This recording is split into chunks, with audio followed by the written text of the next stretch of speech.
வாழ்க வளமுடன். முதல் அமர்வுல உடல் மன நல வாழ்வுன்னா என்ன, ஆரோக்கிய வாழ்வு, உடல் மன ஆரோக்கிய வாழ்வு அதெல்லாம் சொல்லிட்டோம் உங்களுக்கு. இதுதான் மனவளக்கலை பயிற்சிகள். உடல் மன நல வாழ்வுக்கு மனதை வளப்படுத்தும் கலை மனவளக்கலை, யோகக்கலை. இதுல 4 பயிற்சி இருக்கு. ஒன்று உடலுக்கு பயிற்சி, உடல் பயிற்சி, உயிருக்கு பயிற்சி, மனதுக்கு 2 பயிற்சி இருக்கு. ஒன்று அகத்தவம், இன்னொன்று அகத்தாய். புரிஞ்சுதுங்களா? இப்போ உடல் பயிற்சி எதுக்கு அப்படின்றத நான் இப்ப சொல்றேன். நம்மளோட உடம்புல இந்த ரத்தம் இருக்கு, ரத்தம் இருக்கு இல்லையா, ரத்தத்தினுடைய அளவு, அதனுடைய தரம், அது சீராக இருக்கணும். அதோடு இந்த ரத்தம், வெப்பம், காற்று, உயிர், இந்த 4 ஓட்டமும் தடையில்லாம இருக்கணும். இப்ப புரியுதுல? ரத்தத்தின் அளவு, தரம், இத பராமரிக்கணும். அதே சமயம் இன்னொன்னு இருக்கு. அப்பதான் அந்த ரத்தம், வெப்பம், காற்று, உயிர், இந்த 4 சீராக ஓடும். அதான் உடல் நலம். புரியுதுல? இதுக்கான ஒரு பயிற்சி கொடுக்குறோம். அதுதான் உடல் பயிற்சியும் காயக்கல்ப பயிற்சியும். புரியுதுங்களா? காயம்னா உடல், அது உயிருக்கான பயிற்சி. புரியுதுங்களா? இப்போ இதுல உடல் பயிற்சி செய்யும் போது என்ன நடக்குது அப்படின்னா, முக்கியமானதை ஒண்ணு சொல்றேன். நம்ம உடம்புல இந்த ரத்தம், வெப்பம், காற்று 3 ஓட்டத்தையும் நாள்தோறும் ஒழுங்குபடுத்துறோம். அப்ப என்ன ஆகும்னா, கழிவுகள் தேங்காது. இந்த 3 ரத்தம், வெப்பம், காற்று, உயிர், இந்த 4 ஓட்டமும் சரி இல்லை என்றால் கழிவுகள் தேங்கி உயிர் ஓட்டத்துக்கு தடையை ஏற்படுத்தும். அதுதான் வலி, நோய். புரியுதா? அப்போ நோயற்ற வாழ்வுக்கு உடல் பயிற்சி எவ்வளவு முக்கியம். புரிஞ்சுட்டீங்களா? இந்த ஒரு கருத்து நம்மகிட்ட இருந்தா போதுங்க. பயிற்சி செய்யாம இருப்போமா? சுத்தம் சுகம் தரும். வீட்டை நாள்தோறும் சுத்தம் பண்றோமே, உடலை கூட சுத்தம் பண்றோம், வெளியில சுத்தம் பண்றோம், உள்ளுக்குள்ள கூட மலம் மூத்திரத்தை வெளியேற்றுறோம். ஆனா ரத்தத்தை சுத்தப்படுத்துறது, ரத்தத்தை சுத்தப்படுத்தணும்னா ரத்த குழாய்களில் நிணநீர் சுரப்பிகள்னு இருக்கு. அது நிணநீரை சுரக்கணும் நல்லா, அப்பதான் ரத்தத்தை சுத்தம். அது எப்போ நடக்கும்னா, இந்த ரத்தம் உடம்புல, ரத்த குழாய்கள்ல தடையில்லாம ஓடணும். ரத்தம் ஓடுனா வெப்பம், காற்று, உயிர் எல்லாமே ஓடிரும். புரியுதா உங்களுக்கு? ரத்தத்துலதான் என்ன இருக்கு? சத்துக்கள் இருக்கு. அங்கதான் வெப்பமும் இருக்கு, சூடு இருக்கு, காற்று அதுலதான் ஓடுது, உயிரும் அதுலதான் ஓடுது. புரியுதா? புரியலையா? இந்த கருத்தை வச்சுக்கிட்டீங்கன்னா நீங்க உடற்பயிற்சி செய்யாம இருப்பீங்களா? அந்த ரத்தத்துல சத்துக்கள் இருக்கணும். உயிர் சத்து, அமுதம். அந்த உயிர் சத்தை அதை அமுதமாக்குறோம். எப்படி? ஜீவவித்து குழம்ப பீனியல் சுரப்பில இருப்பு வச்சு அமுதமா மாற்றி ரத்தத்துல கலக்க விடுறோம். இதுதான் காயக்கல்ப பயிற்சி. காயக்கல்பத்தில் இன்னும் நிறைய பலன்கள் வேற நிறைய இருக்கு. புரியுதா? அதான் உணவும் அதுவே, மருந்தும் அதுவே. ரத்தத்தினுடைய ரசாயன தன்மை, அதுல சத்துக்கள் குறைவா இருந்தா நோய். பயோகெமிஸ்ட்ரி, நோய் வந்த போது டெஸ்ட் பண்றீங்க, பரிசோதனை பண்றோம் ரத்தத்தை, சத்துக்கள் இல்லைன்றான். அதுதான் மருந்து. உணவு மருந்து ஒழுங்குபடுத்து. உணவு மதுவே, மருந்து மதுவே, காயக்கல்பம். புரியுதா? இது காயக்கல்பம் பண்ணாம இருப்பீங்களா? சரி. அப்புறம் மனசை அமைதியா வச்சிருக்கணும்ல. டென்ஷன் ஆனா நோய் வந்துடும்ல. மன இயக்கத்துக்கான மூளை தான் ஹார்ட்வேர். மனமே மூளை அல்ல, மூளையே மனம் அல்ல. மன இயக்கத்துக்கு ஒன்று உயிர், ஜீவகாந்தம் சாஃப்ட்வேர், பிரெயின் ஹார்ட்வேர். உங்களுக்கு பாடம் நடத்தியிருப்பாங்க. ஏன்னா 17 நாள் ஆச்சு, நடத்தியிருப்பாங்க. நான் சொன்ன பிறகுதான் ஆமா நடத்தினாங்க. புரியுதா? இப்போ அந்த மூளை செல்களை திருத்தி அமைக்கணும், மனதை கட்டுப்படுத்துறதுக்கு. அதான் தவம். தவம் செய்யும்போது மூளை செல்கள் திருத்தி அமைக்கப்படும். அப்ப மனம் கட்டுப்படும், மனதுக்கு ஆற்றல் கூடும், எண்ணத்திற்கு வலிமை. மனம் ஒடுங்கணும், ஆற்றல், வில் பவர்னு சொல்லுவோம். ஒரு வில் இருக்குது, நான் இருக்கு, அம்பை வச்சு இழுக்கிறீங்க. அது எந்த அளவுக்கு இழுக்கிறீங்களோ அதிகமா மேக்சிமம் இழுத்துட்டா அதான் ஹையஸ்ட் ஸ்பீடு. நீங்க ஆக்கினீங்கன்னா இவ்வளவு, துரியம்னா இவ்வளவு, துரியாதீதம்னா இவ்வளவு. புரியுதா? இப்போ நான் ஆக்கினை தவம் பண்ணி வாழ்த்தி பார்க்கிறேன், எண்ணி பார்க்கிறேன், நடக்க மாட்டேங்குது. பயிற்சியை தொடரணும். புரியுதா? அப்ப தவத்துக்கு தான் ஆற்றல். தவம் ஆற்றல், எண்ணத்திற்கு வலிமை, மன கட்டுப்பாடு. புரியுதா? மூளைத்திறன். அப்ப ஆற்றல் மேம்பாட்டுக்கு உடல் இயக்க ஆற்றல், அதான் உயிர் ஆற்றல், உடல் ஆற்றல், உயிர் ஆற்றல். உடலுக்கான ஆற்றல் தான் விட்டுக்கொள்ள முடியும். உயிருக்கான ஆற்றல் என்னதுங்க? சிவகாந்தம். உயிராற்றல், சிவகாந்த திணிவு. அதான காயகல்பம் பண்ண உடனே காந்த சக்தி திணிவு கூடுது இல்ல? திணிவு, இன்டென்சிட்டி, வோல்டேஜ். வோல்டேஜ் டிராப் ஆனா கருவி வேலை செய்யும். 22 220 வோல்ட் இருக்கணும், இங்க இருக்கணும் 22 220 வோல்ட். இது எலக்ட்ரோ மேக்னெட்டிசம், இது பயோ மேக்னெட்டிசம். ரொம்ப நாளைக்கு, பல வருஷத்துக்கு அப்புறம் நேற்று காயகல்பம் நடத்தினேன் கோயம்புத்தூர்ல. பல வருஷங்கள் ஆச்சு காயகல்பம் நடத்தி. ஏன்னா இப்ப நான் அந்த அடிப்படை பயிற்சிக்கெல்லாம் போறது இல்லை. இப்ப யூனிவர்சிட்டி ப்ரொஃபஸர். அது எலிமெண்டரி ஸ்கூல் இங்க நடக்குது இல்ல, எலிமெண்டரி ஸ்கூல் ஹாலில் ஃபவுண்டேஷன் கோர்ஸ். நான் அங்க அருளரங்கம் யூனிவர்சிட்டி ப்ரொஃபஸர். அதான் அங்கெல்லாம் நான் வர்றதில்லை. ஆனா நீங்க உங்களுக்கு இதுக்கும் வருவேன், அதுக்கும் வருவேன். பாக்கியசாலிகள் நீங்க. இன்னொரு நாள் 1 மணி நேர வகுப்பு, என் வகுப்பு கேட்க போறீங்க அங்க வந்து. புரியுதா? நல்லா புரிஞ்சுக்கீங்க. அப்ப தவம் பண்ணணும். அப்ப அறிவுக்கு அகத்தாய்வு, அறிவுக்கு அகத்தாய்வு. அப்ப சிந்திக்கணும். அப்ப தவம் பண்ணா என்ன ஆகும்? சிந்தனை திறன் கூடும். புரியுதா? தவம் சிந்தனைக்கு வளர்ப்பு தாய், சிந்தனை தவத்திற்கு விருந்து. நீங்க தவம் பண்ணிட்டீங்கனாலே சிந்திச்சிருவீங்க. What, how, why. நீங்க தவமே பண்ணாதனாலதான் எவன் ஆண்டா என்ன.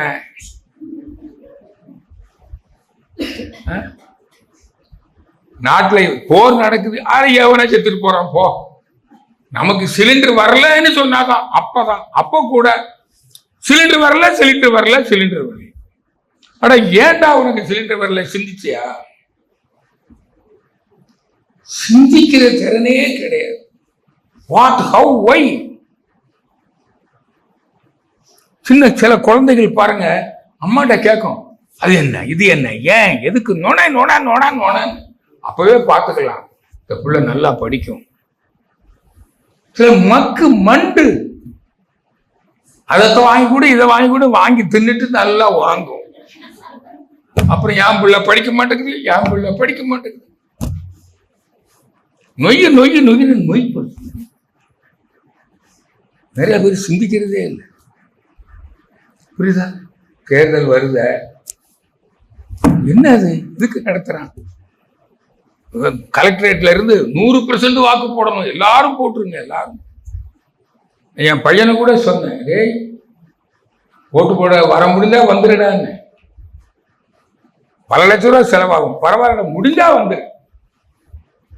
இல்லப்பா பாப்பாவுக்கு இன்னும் எக்ஸாம் முடியல, வர முடியாது, ஜூலைல தான் வர முடியும். சரி ரைட் விட்டுருங்க. புரியுதா உங்களுக்கு? வாக்குரிமை அவ்வளவு. 85 வயசுக்கு மேற்பட்டவங்க எல்லாம் தபால் ஓட்டு நேற்று போட்டாங்க.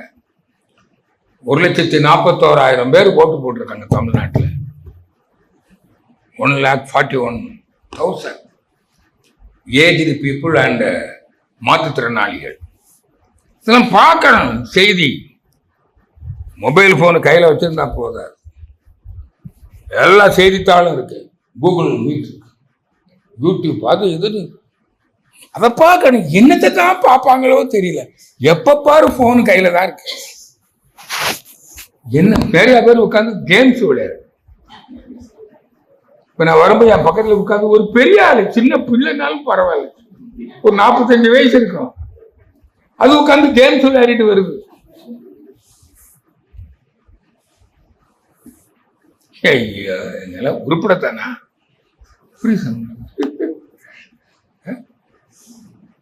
நீங்க தவம் பண்ணி பாருங்க,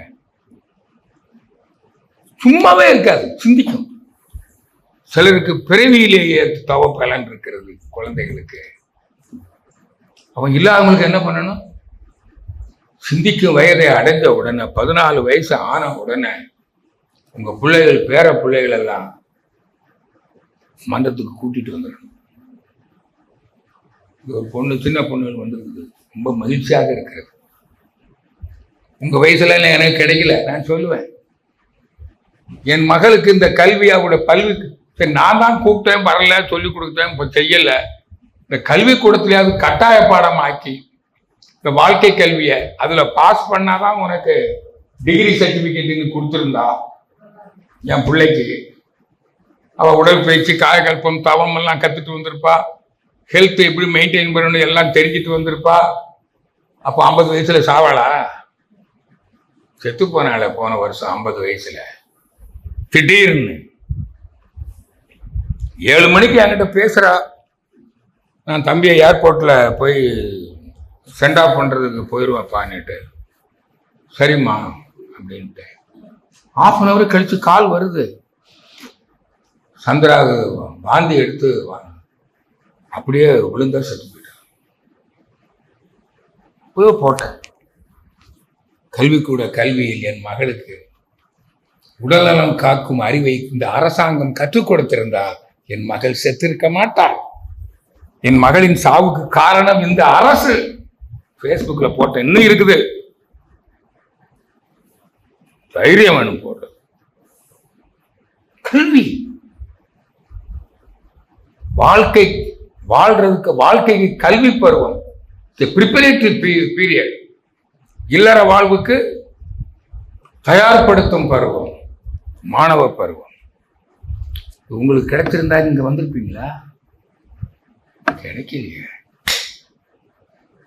உங்க பிள்ளைகள், உங்க பேர பிள்ளைகளுக்கு கோர்ஸ் முடிச்சுட்டு போனோம்னு உங்க வீட்டுல இருக்கிறதுல காதை பிடிச்சி இழுத்துட்டு வரணும் மன்றத்துக்கு. நீங்க வருவீங்களா?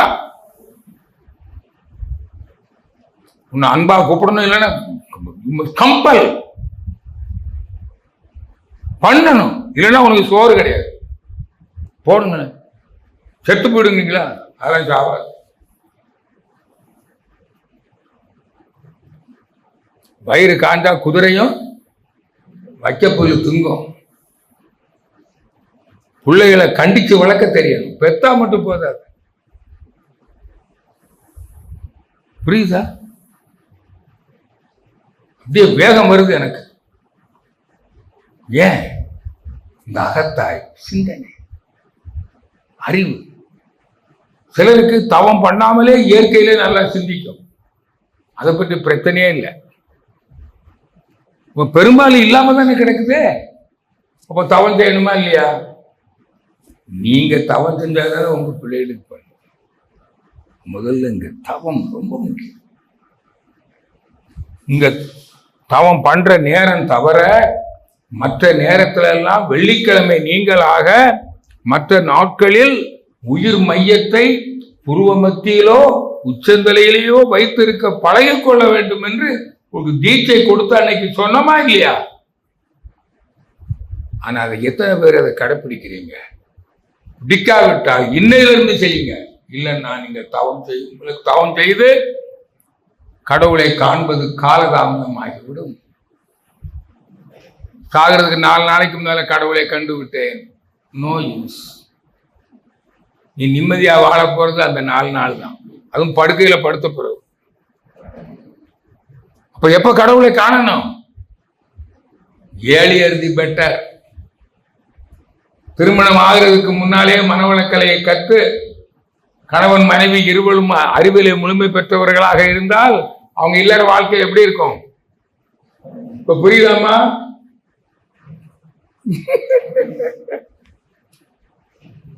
நான் சொல்றேன். இல்ல திருமணம் நிச்சயான பிறவாவது அறிவு திருக்கோவிலுக்கு வாங்கன்னு இப்ப நான் சொல்லிட்டு இருக்கிறேன். 2 பேரையும் சேர்த்து வந்துருங்க. இல்லைன்னா நாங்க ரொம்ப ஹாப்பியா வாழ்வோம்னு நினைச்சுக்கிட்டு இருப்பேன். கல்யாணம் பண்ணி கொஞ்ச நாள் கழிச்சு கேட்டா ஏன்டா கல்யாணம்? இப்படிதான் நிறைய பேர் வாழ்ந்துட்டு இருக்கிறான். குடும்பத்துல அமைதி இல்லை. நான் திரும்பவும் சொல்லுகிறேன், நீங்க தவம் பண்ணாதான் இங்க நாங்க கொடுக்கிற விளக்கம் புரியும். 7 சம்பத்துக்கள் இந்த 3 தலைப்புல பாடம் நடத்த போறேன். ஏன் இங்க தவம் நடத்தி பாடம் நடத்துறேன்?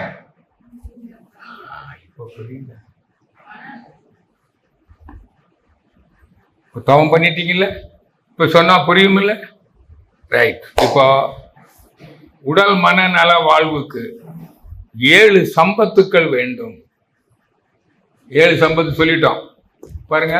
உருவமைப்பு புரியுதில்ல? உருவமைப்புன்னா என்ன? ஒண்ணு ஆணாகவோ பெண்ணாகவோ இருக்கணும்.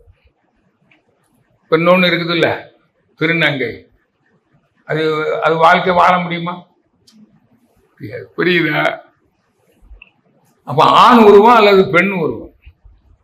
உயரம் அகலம் சரியா இருக்கணுமா இல்லையா? குள்ளமாவும் இருக்கக்கூடாது, ரொம்ப பூசணிக்காய் மாதிரியே இருக்கக்கூடாது, கொத்தவரங்காய் மாதிரியே இருக்கக்கூடாது. புரியுது?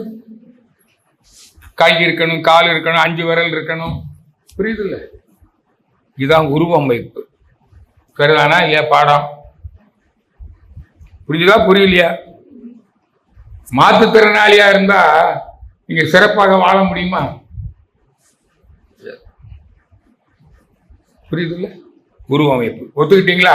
அடுத்தது அதான் குணம். 3 குணம் சொல்லுவாங்க. விலங்கு குணம், மனித குணம், தேவ குணம்னு சொல்லுவாங்க. சத்துவ குணம், ரஜோ குணம், தாமச குணம் இப்படிலாம் சொல்லுவாங்களா இல்லையா? உயர்ந்த குணம்னு சொல்லுவாங்க. பாரு குணம், இது ஒத்துக்கிறேன்னா? அதாவது தனக்கும் பிறருக்கும் எப்பொழுதும் நல்லதையே செய்வது, பிறர் துன்பம் போக்கி வாழ்வது, இது நல்ல குணம். புரியுதா? இப்போ இவர் எங்க டெபினிஷன்லாம் வேற எங்கேயுமே பார்க்க வேண்டிய நம்ம வாழ்க்கை அனுபவத்தில். சிலர் நல்லதும் செய்வாங்க, கெட்டது அதிகமா செய்வாங்க. புரியுதா? சிலர் நல்லது பாதி கெட்டது பாதி செய்வாங்க. புரியுதுங்களா? அதான் விலங்கு, மனிதன், மாமனிதன் சொல்லுவாங்க. விலங்கு குணம் முழுக்க பிறருக்கு துன்பம் தந்துதான் வாழும். புரியுதுல்ல? இது விலங்கு குணம், பிறர் வளம் பறித்துவார். மனிதன்னா கொஞ்சம் ஒவ்வொரு ஹெர்ரி சூமன் சொல்லுவாங்க. மனிதன் பாதி விலங்கு பாதி. ஒரு படத்துல வரும். இப்படி ஒரு குணம் இருக்கு. நீங்க சும்மா இந்த சத்துவ குணம், ரஜோ குணம், தாமச குணம், இந்த வடமொழி தான் நம்மளை நாசமாக்கினது. இதெல்லாம் போய் பேசிக்கிட்டு படிச்சுக்கிட்டு கிடக்காதீங்க. இப்ப நான் சொல்றது ஈஸியா புரியுதா இல்லையா? இன்னொன்று தெய்வ குணம். யாருக்கும் துன்பம் தான். நல்லது நினைக்கும், நல்லது சொல்லும், நல்லது சொல்லும். தெய்வம், கடவுள் யாருக்கும் துன்பமான அவருக்கு தெய்வம் மாதிரிங்க யாருக்கும் துன்பம் தர மாட்டார். துன்பம் வந்தா தெய்வம் போல ஓடோடி வந்து உதவுவார். நம்ம வீட்டுல கூட பல எறும்புகள் இருக்கு. அதுல ஒரு எறும்பு கருப்பா இருக்கும், சின்ன எறும்பு, நீர் இருக்கிற இடத்துல இருக்கும், ஈரமா இருக்கிற இடத்துல. அத பேரு பிள்ளையார் எறும்பு, சாமி எறும்பு. ஏன்? யாரையும் கடிக்காது. அது மாதிரி கொங்கு நாட்டுல குழந்தைகளை கூப்பிடும்போது சாமின்னு கூப்பிடுவாங்க. சாமின்னா நீ சாமி மாதிரி இருக்கணும்னு அர்த்தம். ஆசாமி. இது ஆசாமியா இருக்குது.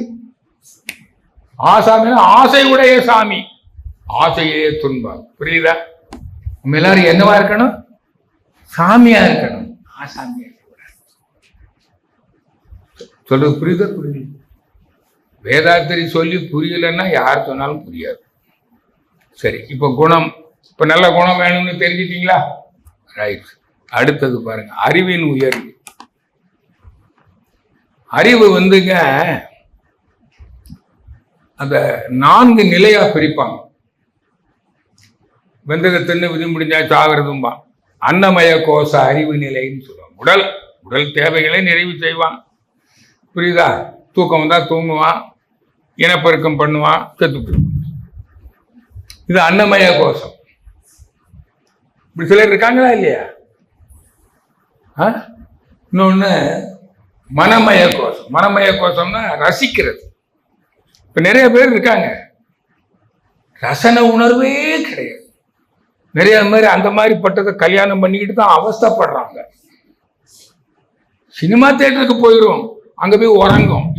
இது அன்னமய கோஷம். மனமய கோஷமே இல்லை. புரியுதா? சிலர் தலை சீவன். அட எப்படி சீவனா என்ன? சிலர் அழகா பார்த்து சட்டை தச்சா கூட அட என்ன ஒண்ணு கை நுழைஞ்சா சரிதான் போடு. அது அன்னமய கோஷம். இந்த சட்டை எனக்கு நல்லா இருக்குதா, ஃபிட்டிங் கரெக்டா இருக்குதா, கண்ணாடி முன்ன நின்று பார்க்கணும். அதான் மனமய கோஷ அறிவு நிலை. புரியுதா உங்களுக்கு? இப்ப புரிஞ்சு போச்சா புரியலையா? நிறைய பேருக்கு கணவன் மனைவி அன்னமய கோஷத்திலே இருக்கிறதா வந்து சேர்ந்து இருக்குது. ஒரு டிவியில ஒரு ஆடல் பாடல் வருதுன்னா கணவன் மனைவி 2 பேரும் உட்கார்ந்து ரசிக்கணும். அப்பதான் நல்லா இருக்கும். உனக்கு இது பிடிக்கவே பிடிக்காது. எனக்கு டிவி பார்க்க பிடிக்காது. உங்க கூட வாழ்றதை விட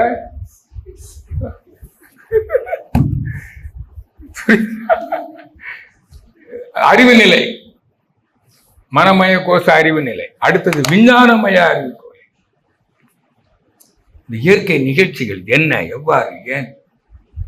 குழந்தை கேட்குது, சூரியன் வருது, அது என்ன சூரியன், எங்க இருந்து வருது, எப்படி வருது, எங்க போகுது, நேற்று எங்க போச்சு, இன்னைக்கு எப்படி வந்துச்சுன்னு குழந்தை கேட்டா அது விஞ்ஞான அறிவு.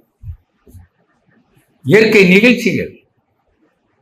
மழை ஏன் பெய்யுது, ஏன் பெரிய பெரிய துளியா உழுது, மழை பெய்யும்போது மீனும் சேர்ந்து உழுதாமே, அது ஏன் மழை கொட்டுன்னு கொட்டுது, சில சமயம் கொட்ட மாட்டேங்குது. வாட், ஹவு, வை? கடல்ல போய் பார்க்கிறோம், நீர் ஒவ்வொரு வருடமா இருக்குது. மனித உருவங்கள் வெவ்வேறா இருக்கிறது. ஏன் அப்படி இருக்குது? வாட், ஹவு, வைங்கிற கேள்விகள் இருக்கு.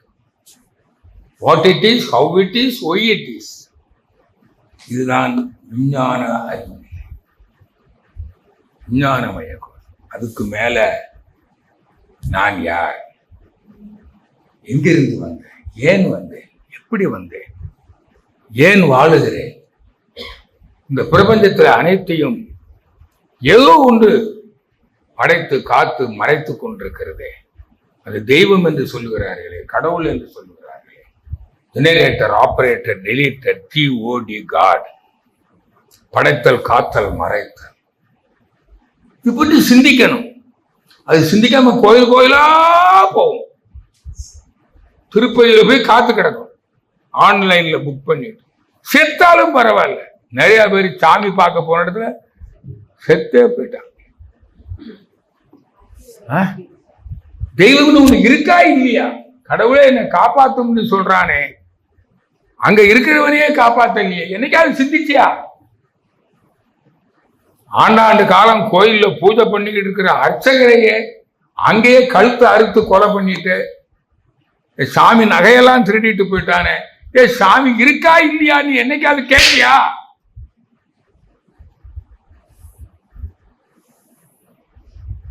செத்து போறேன், எங்க போறேன்? செத்து போறவன் எங்க போறேன்? கடவுள்கிட்ட போகணும், கடவுள்கிட்ட போகணும். கடவுள் எங்க இருக்கிறார்? ஏன் கடவுள்கிட்ட போகணும்? ஏன் இந்த துன்பம்? எல்லார் வாழ்விலும் துன்பம் ஒரே மாதிரி இல்லையே. ஏன்? இன்பம்னா என்ன, துன்பம்னா என்ன? இதுதான் ஆனந்தமய கோஷ அறிவு நிலை. இந்த அறிவு நிலைக்கு உயரணும். எந்த அளவுல அறிவு உயர்ந்திருக்கிறானோ, அன்னமய கோஷத்திலே இருக்கிறவன் அவன் ஒண்ணுக்கும் உபயோகமே இல்லை. அவன் பூமிக்கே பாரம். அவனுக்கும் உபயோகம் இல்லை, பிறருக்கும் உபயோகம் இல்லை. அது அப்படி மனமய கோஷத்துக்கு உயரணும், விஞ்ஞானமய கோஷத்துக்கு உயரணும், ஆனந்தமய கோஷ நிலைக்கு உயரணும். இதுதான் அறிவு உயர்வு. புரியுதா? நல்லா புரிஞ்சு போச்சா? ரைட். உங்களுக்கு புரிஞ்சதோ இல்லையோ, எனக்கு புரிஞ்சு போச்சு. அடுத்தது கீர்த்தி. கீர்த்தின்னா புகழ். அதாவது உறவுகள் இல்லாம வாழ முடியுமா? சடப்பொருள், உயிர் பொருள், உறவு. பொருள் இல்லாருக்கு உலகம் இல்லை. சடப்பொருள் மட்டுமில்ல, உயிர் பொருளும். அப்போ அந்த அப்போ நமக்கு பிறர் நமக்கு தனிமனிதனா வாழ முடியாது. அப்ப பிறர் நமக்கு மதித்து ஒத்து உதவி வாழுகிற உறவு வேணும். அதுதான் கீர்த்தி, புகழ்.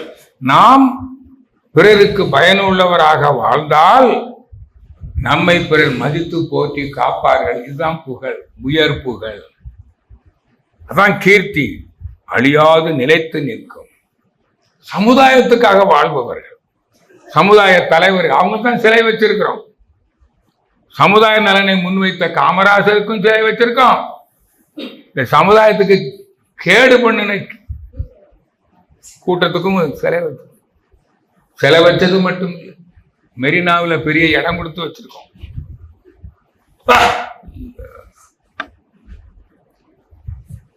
சமுதாய நலனை முன்வைத்து வாழணும். லிவ் ஃபார் தி அதர்ஸ் சொல்லியிருக்காங்கல்ல. பிறருக்காக வாழ்வதே வாழ்க்கை. விவேகானந்தர் போன்றவர்கள், அன்னை தெரசா போன்றவர்கள், நிறைய பேர் இருக்கிற அரசியல் தலைவர்களில் நம்ம நாட்டில் பல நாடுகள் இருக்காங்க.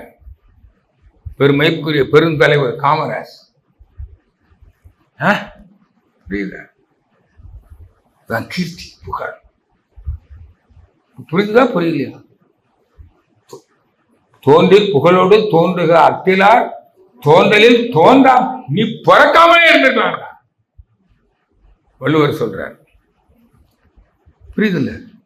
திருக்குறளை படிச்சீங்கன்னா அவனும் சொல்லுவேன். நீ காலையில் கூட யோசனை பண்ண. இந்த பள்ளிக்கூட கல்வியில 12th இந்த திருக்குறள்ல முக்கியமான பாடல்கள் இருக்குன்னு நினைக்கிறேன். 12th வரைக்கும் படிக்கணும். அதுக்கப்புறம் தொழிற்கல்வி. அதுல முக்கியமான குறள்கள் ஒரு 100 குறள் படித்தாலே போதும், எல்லாவளுக்கும் புரிஞ்சு. அப்படி படிச்சிருக்காங்களா?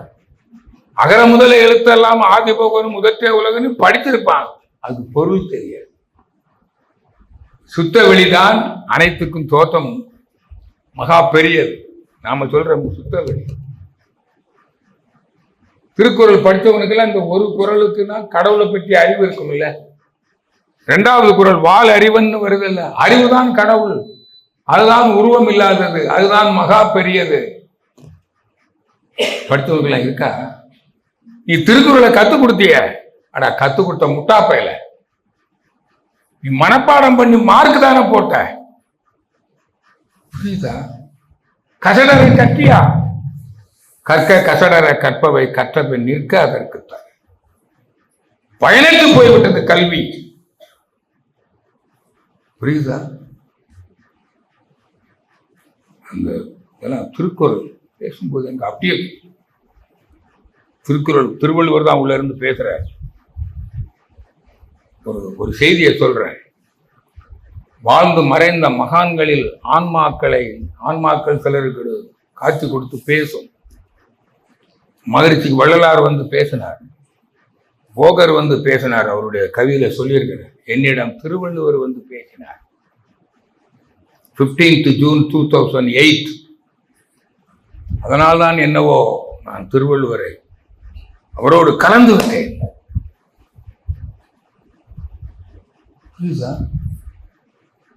நான் சொல்லி உண்மைதானே இல்லையா? தோன்றில் புகழோடு தோன்றுக அத்திலார் தோன்றலில். ஒரு நல்ல பிள்ளைய பெற்றிருக்கிறோம், சமுதாயத்துக்கு பயனுள்ள ஒரு பிள்ளையா வளருது, இந்த ஊரே பாராட்டுது, உலகமே பாராட்டுது. அப்போ அந்த பெத்த தாய் சொல்லுவா, தந்தை சொல்லுவான், இப்படிப்பட்ட பிள்ளைய பெறதுக்கு உன் தாயும் தந்தையும் என்ன தவம் செய்தார்களோ என்று சமுதாயம் பேசணும். அப்படி இல்லைன்னா அந்த தாயும் தந்தையும் என்ன சொல்லுவாங்க, உன்னை பெற்றதுக்கு நாங்க பெறாம இருந்திருக்கலாம்.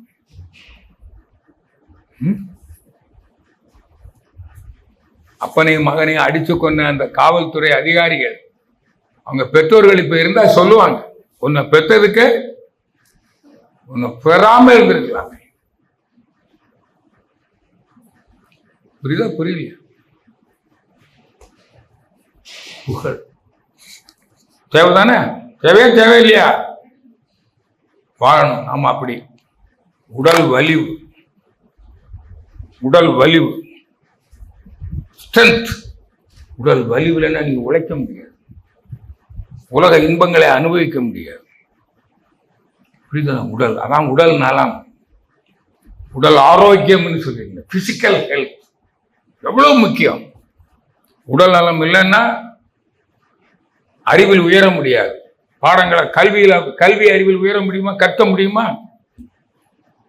வாழ்க்கை கல்வியை கற்க முடியாது. தொழில் செய்து பொருள் ஈட்ட முடியாது.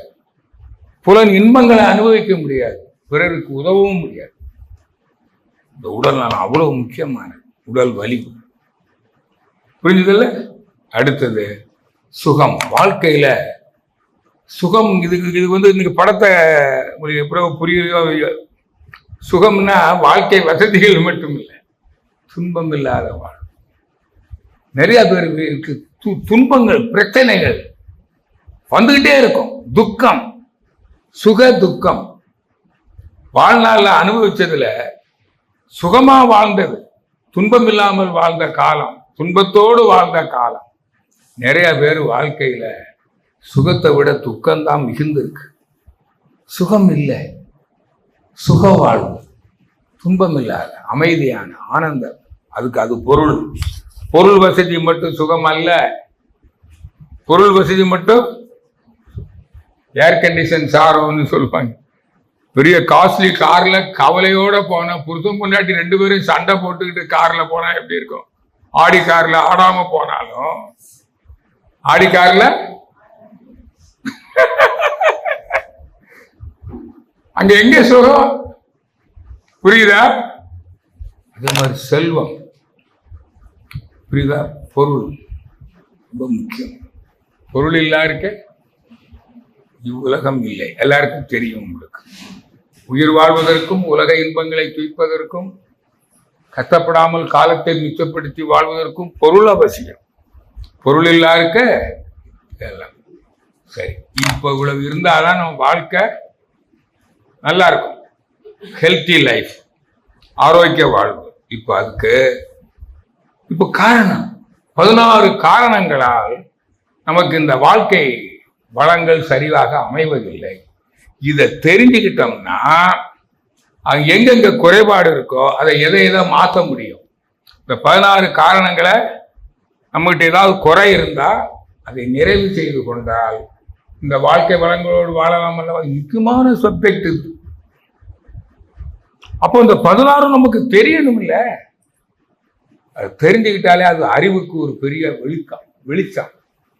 இருட்டுல வாழ்றோம், வெளிச்சத்தில் வாழணும். அறிவு வெளிச்சம். அப்போ இந்த 16 காரணங்களை தெரிந்து கொண்டால் நம்ம இந்த 7 சம்பத்துக்களில் உள்ள குறைபாடுகளை சரி செய்து கொண்டு நல்ல மகிழ்ச்சியாக வாழலாம். ஒத்துக்கிறீங்களா? கரு அமைப்பு. கரு அமைப்புன்னா நம்ம நம்முடைய முன்னோர்கள் செய்த நல்வினை தீவினைகள் அதுக்கு ஏற்பவும் நம்ம கருத்தரித்த நேரம், எந்த இடத்துல கருத்தரிச்சோம், அப்பா அம்மாவோட கரு அமைகிறது, அந்த நேரத்தை பொறுத்து நமக்கு இந்த 7 சம்பத்துக்கள் அமையும். புரியுதா? அப்ப இந்த கருத்தரிக்கிற நேரத்தை இனிமே நம்ம என்ன செய்ய முடியும்? ஒன்றும் செய்ய முடியும். அப்ப இனி குழந்தை பெற்றுக்க போறவங்க என்ன செய்யணும்? நீங்க நல் வினைகளை ஆற்றணும். கர்மா, நீங்களும் உங்க கணவனும் உங்க மனைவியும் நல்ல வினைகளை ஆற்றி இருந்தால் நல்ல குழந்தைகள் கருத்தரிக்கும். அதே மாதிரி அந்த கணவன் மனைவி சேர்றோம் அல்லவா, அது எப்போ சேரணும்னு ஒரு முறை இருக்கு. அமாவாசை, பௌர்ணமி, ஏகாதசி நாட்களை தவிர்க்கணும். கணவன் மனைவி இருவரும் உடலாலும் மனதாலும், உடல்ல ஏதாவது நோய் இருக்குது, ரொம்ப துன்பத்தில் இருக்கிறாங்க, அப்ப உறவு கொள்ளக்கூடாது. மன துன்பம், கவலைகள், அப்ப உறவு கொள்ளக்கூடாது. கணவன் மனைவி இருவரில் ஒருவருக்கு விருப்பம் இல்லாத போது உறவு கொண்டு அன்னைக்கு கருத்தரித்தால் அந்த குழந்தை நல்ல குழந்தையா இருக்காது. புரியுதுங்களா? இதெல்லாம் எப்ப தெரிஞ்சுக்கணும்? இந்த குழந்தைகள் வயசுல, மாணவ பருவத்துல. நாம கூப்பிட்டோம், வாங்க வாங்க, நான் ரிட்டையர் ஆன பிறகு வர்றேன். நேற்று ஒருத்தர் வந்திருக்காரு பயிற்சிக்கு. ஐயா நீங்க என்ன பண்றீங்க? ரிட்டையர் ஆயிட்டேன், இப்போதாங்க வர முடிஞ்சதுன்னாரு. என்ன பிரயோஜனம்? உடல் பயிற்சி செய்ய கையை தூக்க முடியல, மண்டி போட்டு உட்கார முடியல. ஈவியில பெரிய ஆபீசர், பென்ஷனே ₹1,00,000 வருதான். என்னத்துக்கு உனக்கு? இதுக்கு மாதிரிதான். புரிஞ்சுக்கிட்டீங்களா? அப்போ கரு அமைப்பு. அடுத்தது உணவு. எல்லாருக்கும் தெரியும், உணவுக்கும் உடல் நலத்துக்கும் குணத்துக்கும் நிறைய சம்பந்தம் இருக்கு. நல்ல சத்துள்ள உணவு, தூய்மையான உணவு, மரம் செடி கொடி. உணவுல உயர்ந்த உணவு தேங்காய், உயரமான இடத்துல கிடைக்குது. தாய்ப்பாலுக்கு அடுத்தது என்னதுங்க? தேங்காய் பால். தேங்காய் பால் கிடைக்காத இடத்துல தான் பசுமாட்டு பால், நாட்டு மாட்டு பால். புரியுதா? அப்படிப்பட்ட உணவு. மரம், பழம், பழங்கள், கொட்டைகள், காய்கள், மரம் செடி கொடி, அப்புறம் வேர். புரியுதா? மரம் செடி கொடி வேர், இப்படி பிரிக்கணும், கண்டுபிடிக்கணும். அதுல எந்த உணவு எனக்கு ஒத்து வரும், எனக்கு இன்னைக்கு எந்த உணவு விரும்புகிறது, எனக்கு விருப்பமான உணவை சாப்பிடணும். ஹோட்டலுக்கு கூட்டு போயிட்டு நான் சொல்றதான் நீ சாப்பிடணும், ஆர்டர் பண்றது போச்சு. மனைவி, கணவன், குழந்தைகள், உங்களுக்கு யாருக்கு என்ன வேணும்? இந்த பாரு, லிஸ்ட் பாரு, நல்லா ஆர்டர் பண்ணி சாப்பிடு. அப்படி சாப்பிடணும். பிரியமில்லாத சாப்பிட்டீங்கன்னா அது உடம்புல ஒட்டுமா? பிடிச்சு வச்சு திங்க வச்சேன்னா வாந்தி எடுத்துட்டு போயிடும் பிள்ளைகள்லாம். உணவு இந்த சொல்லி கொடுத்துருக்கோம், உணவில் ஒழுங்கு. இப்போ உணவு காரணம் புரியுதுல்ல? அந்த உணவுல மாமிச உணவுகள் சாப்பிட்டா உணவு விலங்கு உணர்வு தான் வரும். குணம், விலங்கு குணம் வந்துருமில்ல. அத மாதிரி காலம், காலம்னா முற்காலம், அங்க முன்னால கற்காலம், உலோக காலம், விஞ்ஞான காலம், இப்படி வந்திருக்குது. இப்போ இந்த விஞ்ஞான காலத்துல இப்போ கம்ப்யூட்டர் ஏஜ்.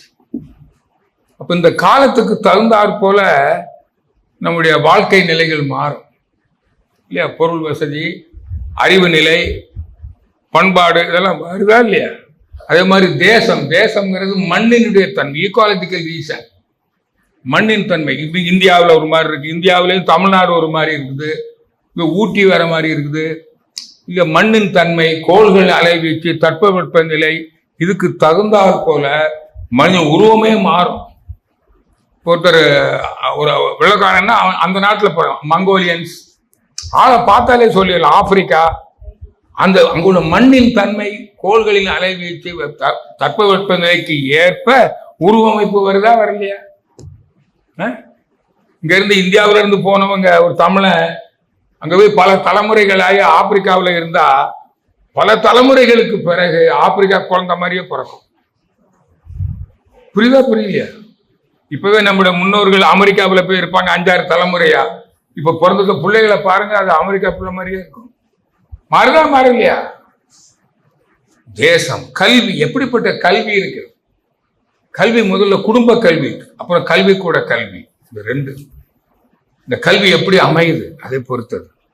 புரியுதுங்களா? அதே மாதிரி தொழில், எந்த மாதிரி தொழில் செய்கிறோம், மூளை உழைப்பு தொழில், உடல் உழைப்பு தொழில், இதுக்கு தகுந்தாப்புல உருவமைப்பு, குணம், செல்வம் எல்லாம் மூளை உழைப்பு தொழில் தான் அதிக மதிப்பு.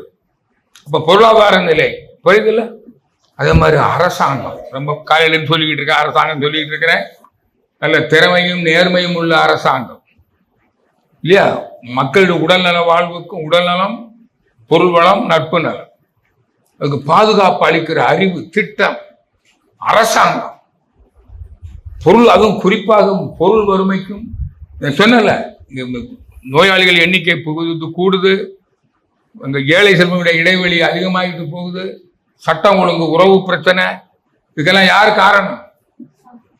சரி, அடுத்தது கலை. கலைங்கிறது திறமை, வாழ்க்கை முறை. இப்ப சாப்பிட்றது கூட ஒரு கலை தான். இயற்கை வளத்தை வாழ்வின் வளமாக மாற்றி இந்த இயற்கை இன்பங்களை அனுபவிக்கிற ஒவ்வொரு செயலும் கலை தான். இந்த கலையில திறமை வேணுமா இல்லையா? கலை திறமை. பேசுறது கூட ஒரு கலை, ஆடுறது ஒரு கலை, பாடுறது ஒரு கலை, எல்லாமே கலை. சமையல் ஒரு கலை, புரியுதுல? நடக்கிறது கூட ஒரு கலை. முயற்சி முயற்சி முயற்சி. மனிதன் முயற்சி உடையார் நிகழ்ச்சி அடையார். நம்ம எந்த ஒரு காரியத்தையுமே நம்ம முயற்சி முயன்றுகிற அளவுக்கு தான் நம்ம வாழ்க்கையில வெற்றி பெற முடியும். எந்த விஷயத்திலுமே அறிவில் உயர்தல், தொழில் செய்தல், புகழ். அறிவில் உயரணும், பொருள் ஈட்டணும், புகழ்ல உயரணும், அறிவுல உயரணும், ஞானம் பெறணும். அதுக்கு அத்தனைக்கு என்னதுங்க? முயற்சி முயற்சி முயற்சி முயற்சி. உடற்பயிற்சி செய்யணும், காய்கறி பண்ணணும், தவம் பண்ணணும், சிந்திக்கணும், அகத்தாய்வு பண்ணணும். தவம் பண்ணி அகத்தாய்வு செய்தால் அந்த முயற்சியில் அறிவில் முழுமை பெறுவது நிச்சயம். பருவம்னா குழந்தை பருவம், வாலிப பருவம், முதுமை பருவம்னு இருக்கா இல்லையா? 3ஆ பிரிச்சுக்கலாம். இந்த பருவத்துக்கு ஏற்பாப்பெல்லாம் உருவமைப்பு இருக்கும், குணம் இருக்கும், அறிவின் உயர்வு நிலை எல்லாம் வருமா இல்லையா? அதில் வயசானவங்க வாழ்க்கையில அனுபவங்கள் வந்த போது அறிவுல உயர்றாங்க. இப்ப நட்பு நமக்கு மனிதன் நண்பர்களால் உருவாக்கப்படுகிறார். Tell me your friend, I will tell your கேரக்டர்னு சொல்லுவாங்க. எப்படிப்பட்ட சேரு, கழுதையோடு சேர்ந்த கன்றும் எதையோ தின்னும், பூவோடு சேர்ந்த நாரும். நல்ல நண்பர்கள் வேணுமா இல்லையா? முதல்ல நட்புல உயர்ந்த நட்பு எது சொல்லுங்க பார்க்கலாம்? கணவன் மனைவி நட்பே உயர்ந்த நட்பு. எனக்கு நண்பர்களே கிடையாதுன்னா, உனக்கு கல்யாணம் ஆகலையான்னு கேட்டேன். அதெல்லாம் ஆயிடுச்சு. அது யாரு உனக்கு? நிறைய பேர் கணவன் மனைவிக்கு நண்பர், மனைவி கணவனுக்கு இடுப்பன் கை இடுக்கன், உடுக்கை இழந்தவன் கை போல் ஆங்கே, அதான் பொண்டாட்டி, அதான் புருஷன். புரியுதா? அப்படி இருக்கணும். நீங்க அப்படி இருக்குதா? ஐயோ, எனக்கு வாட்ச் இருக்குதே, இதுல வேற ஜாதகம் பார்த்து கல்யாணம் பண்ணோம், கோயில்ல போய் கேட்டு, பூ கேட்டு. உங்க சாமியை காப்பாத்துவங்கள. அண்டர்ஸ்டாண்ட் தி வேல்யூ ஆஃப் நட்பு. எங்க அப்பா சொல்லுவார், டேய் 4 காசு சம்பாதிக்கிறது முக்கியம் இல்லடா, 4 மனிதர்களை சம்பாதிக்கணும். அப்படி சொல்லி வளர்த்தவங்க நான். காசு சம்பாதிக்கிறது முக்கியம் இல்லடா, மனிதனுடைய நட்பை சம்பாதிக்கணும். புரியுதா? அதே மாதிரி சந்தர்ப்பம் எல்லாருக்கும் ஒரே மாதிரி அமையாது. சந்தர்ப்பத்தை பயன்படுத்தி கொள்ளணும். அறிவில் உயர்வது, பொருள் ஈட்டுவது, புகழ், இதெல்லாம் பயன்படுது. அந்த சந்தர்ப்பத்தை நம்ம பயன்படுத்திக்கணும். இப்போ உங்களுக்கு உதவுவதற்கு எனக்கு ஒரு சந்தர்ப்பம், வகுப்பு நடத்த கூப்பிட்டாங்க. இந்த சந்தர்ப்பத்தை நான் என்ன செய்யறேன்? பயன்படுத்திக் கொள்றேன். அதுல எனக்கு புண்ணியம், எனக்கு புகழ், மன நிறைவு. புரியுது? சந்தர்ப்பம், ஆராய்ச்சி, எதையுமே ஆராயணும். வாட், ஹவு, வை, இது என்ன, எவ்வாறு, இந்த ஆராயிற அளவுக்கு தான் நாம் அறிவுல உயர முடியும். அறிவுல உயர்ந்தா, அறிவுல உயர்வு தான் உயர்வு. புரியுதுங்களா? அதே மாதிரி பழக்கம், நம்ம எதை செய்து பழகிறோமோ மனிதன் பழக்கத்துக்கு அடிமை. இது தனி மனிதனுடைய பழக்கம். சமுதாய பழக்கம் தான் வழக்கம். சோசியல்ல ஒரு பழகற்றும் கல்வம் ஒரு குரல் இருக்குல்ல, உலகத்தோடு ஒட்ட ஒழுகல், பழகற்றும் கல்லார். திருவள்ளுவர் தான். நம்ம சமுதாயத்தில் வாழணும். அந்த பழக்க வழக்கங்கள், இது அதே மாதிரி ஒழுக்கம் ரொம்ப ரொம்ப ரொம்ப முக்கியம். ஒழுக்கம் விழுப்பம் தரலாம். ஒழுக்கம் தான் எல்லாத்திலும் ஒழுக்கம். உணவில் ஒழுக்கம், உழைப்பில் ஒழுக்கம், 5 அளவு முறை காப்பது ஒழுக்கம். ஒழுக்கம் விழுப்பம் தரலாம், ஒழுக்கம் உயிரினும் ஓம்பப்படும். தனக்கு அதுக்கு ஒழுக்கத்துக்கு மகரிஷி கொடுத்திருக்கிற டெபினிஷன், நான் எனக்கு வாழ்நாளில் தனக்கோ பிறருக்கோ, வாழ்நாளில் தனக்கோ பிறருக்கோ, தற்காலத்திலோ பிற்காலம், உடலுக்கோ மனதுக்கோ துன்பம் தராமல் வாழ்வது ஒழுக்கம். இவ்வளவு இருந்தா இந்த 16 காரணங்கள் இருக்கு. அப்ப நம்ம இதுல நம்மகிட்ட என்னென்ன குறைபாடு இருக்கு, இதுல எது சரி பண்ண முடியும், எது சரி பண்ண முடியாது இல்லையா? அப்ப அதுக்கு தகுந்தாற் போல இருக்கிறத ஏற்றுக்கொண்டு அதை அக்செப்ட், அப்படி வாழ்ந்தா இந்த 7 சம்பத்துக்களிலும் நாம் நிறைவாக வாழலாம். இதுதான் மனிதர்கள் வேறுபாடு என்ற ஒரு பாடம். சரியா? அனைவருக்கும் நன்றி.